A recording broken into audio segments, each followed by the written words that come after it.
തവണക്കടവ് വൈക്കം ജലപാതയിൽ സംസ്ഥാന ജലഗതാഗത വകുപ്പ് അനുവദിച്ച 3 സോളാർ ബോട്ടുകളുടെ സർവീസിന്റെയും വൈക്കം സ്റ്റേഷൻ ഓഫീസ് സൗരോർജ്ജവത്കരിക്കുന്നതിന്റെയും ഉദ്ഘാടനം ഗതാഗത മന്ത്രി കെ.ബി. ഗണേഷ് കുമാർ നിർവഹിച്ചു.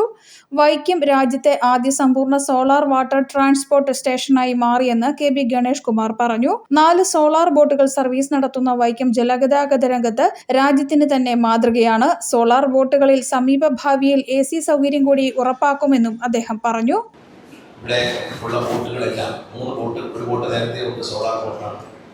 ബാക്കി 3 ബോട്ടുകൾ കൂടി ഇന്ന് അനുവദിച്ചു. 100 പേര് കയറുന്ന ബോട്ടും 76 പേര് കയറുന്ന 75 പേര് കയറുന്ന 3 ബോട്ടുകളാണ്.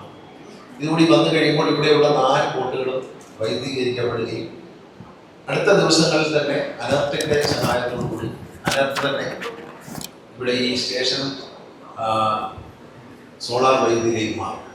ഇന്ത്യയിലെ തന്നെ ആദ്യത്തെ സോളാറിൽ ഓടുന്ന ബോട്ടുകളും സ്റ്റേഷനുമുള്ള ആദ്യത്തെ സ്ഥലമായിട്ട് വൈക്കം മാറുകയാണ്.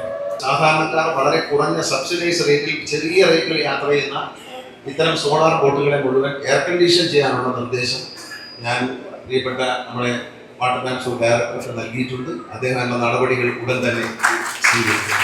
വൈക്കം സത്യാഗ്രഹ സ്മാരക ഹാളിൽ നടന്ന ചടങ്ങിൽ CK ആശ MLA അധ്യക്ഷത വഹിച്ചു. Vaikom block panchayat president KK Sasikumar, ഗ്രാമപഞ്ചായത്ത് പ്രസിഡന്റുമാരായ KG രാജു, S ബിജു, ജില്ലാ പഞ്ചായത്ത് അംഗം ആനന്ദ് ബാബു, സംസ്ഥാന ജലഗതാഗത ഡയറക്ടർ ഷാജി V നായർ തുടങ്ങിയവർ പങ്കെടുത്തു. 2017 മുതൽ വൈക്കത്ത് സർവീസ് നടത്തുന്ന ആദ്യത്തെയാണ് രാജ്യത്തെ ആദ്യ സോളാർ യാത്രാ ബോട്ട്. ഇതിനു പുറമെ ഇവിടെ സർവീസ് നടത്തുന്ന 3 ഡീസൽ ബോട്ടുകൾക്ക് പകരമായാണ് ആധുനിക സൗകര്യങ്ങളോടെ നിർമ്മിച്ച സോളാർ ഇലക്ട്രിക് ബോട്ടുകൾ വൈക്കത്തേക്ക് എത്തിയത്. ആദ്യത്തെ ബോട്ടിന്റെ 2ാം വേർഷനാണ് ഇപ്പോൾ എത്തിച്ചിരിക്കുന്ന ബോട്ടുകൾ. ഓരോ ബോട്ടിലും 75 പേർക്ക് ഇരുന്ന് യാത്ര ചെയ്യാം. 3,15 ലക്ഷം രൂപയാണ് ഒരു ബോട്ടിന്റെ നിർമ്മാണ ചെലവ്. ഇന്ത്യൻ രജിസ്ട്രാർ ഓഫ് ഷിപ്പിംഗ് ക്ലാസിൽ ഉൾപ്പെടുത്തി അന്താരാഷ്ട്ര നിലവാരത്തിൽ നിർമ്മിച്ച ബോട്ടുകൾക്ക് 80 കിലോവാട്ട് ബാറ്ററി ശേഷിയുണ്ട്. മണിക്കൂറിൽ ശരാശരി 10.8 കിലോമീറ്റർ വേഗത്തിൽ സർവീസ് നടത്തുന്ന ഇവയ്ക്ക് 15 മിനിറ്റിനുള്ളിൽ വൈക്കത്ത് നിന്ന് തവണക്കടവിലെത്താൻ കഴിയും. ശബ്ദ വായു മലിനീകരണം ഇല്ലാതെ പരിസ്ഥിതി സൗഹൃദ യാത്രയാണ് ഇവ നൽകുന്നത്. News bureau, Kottayam.